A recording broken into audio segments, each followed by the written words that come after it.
La valorisation des semences locales est au cœur des activités du projet Tonbomboudou, qui signifie en langue française nos semences. Dans le cadre de la mise en œuvre de ce projet, se tient la 2e édition de l'initiative de la graine à la table. La graine à la table, c'est vraiment faire le tour depuis la graine jusqu'au plat, au mets.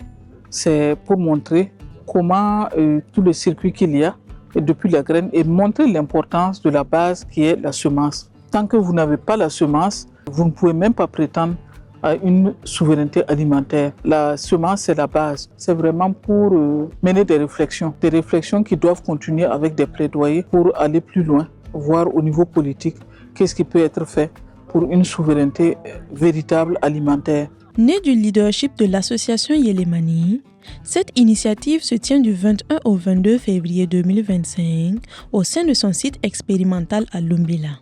À travers des ateliers de sensibilisation, des projections cinématographiques, des partages d'expériences des producteurs et une foire d'exposition, l'association entend impulser les recherches en matière de semences paysannes. La recherche fait déjà un travail parce qu'il y a eu une prise de conscience depuis plusieurs années qu'il faut aller dans le sens de préserver ce que nous avons comme patrimoine génétique, particulièrement les plantes cultivées.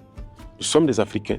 Il y a des plantes de chez nous pour lesquelles on devrait avoir un regain de fierté, faire en sorte que nous ne soyons pas en train de consommer à 90% des plantes qui ne sont pas très adaptées à nos environnements et qui sont très souvent importées parce que cela nous crée des pertes de devises et ça nous met dans une situation de vulnérabilité. La thématique de la 2e édition de la graine à la table porte sur les semences paysannes, agroécologie, identité alimentaire, réappropriation, racines et futur. L'association Yelemani œuvre pour la diffusion de l'agroécologie et la valorisation des semences paysannes afin de renforcer la résilience des producteurs.